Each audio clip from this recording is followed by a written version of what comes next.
এর আগে ছাত্র আন্দোলনে নিহত রংপুরে বেগম রোকেয়া বিশ্ববিদ্যালয়ের শিক্ষার্থী আবু সাঈদের বাড়িতে গিয়ে তার কবর জিয়ারত করেছেন অন্তর্বর্তীকালীন সরকারের প্রধান উপদেষ্টা ডক্টর মোহাম্মদ ইউনূস।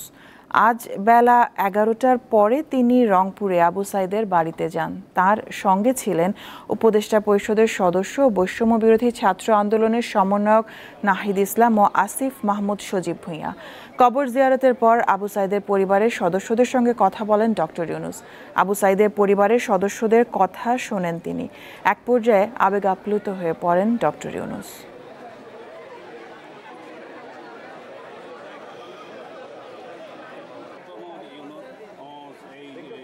সারা জাতিকে আমরা বলতে চাই যে লক্ষ্য নিয়ে এই বুক পেতে দিয়েছিল, যার কারণে কোটি কোটি ছেলে মেয়ে সামনে দাঁড়িয়ে বন্দুকের সামনে দাঁড়িয়ে গেছে, ভয় পায় না।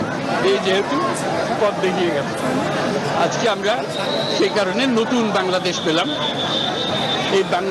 এই নতুন বাংলাদেশ গড়ার দায়িত্ব এখন আমাদের। এই আবু সাঈদ এখন এক পরিবারের সন্তান। বাংলাদেশের যত পরিবার আছে তাদেরই সন্তান। আপনারা খেয়াল রাখবেন যে কোথাও কোনো গোলযোগ যেন না হয়, কেউ ধর্ম নিয়ে কথাবার্তা না বলে, কারণ আমরা এই মাটিরই সন্তান, সবাই আবু সাঈদ।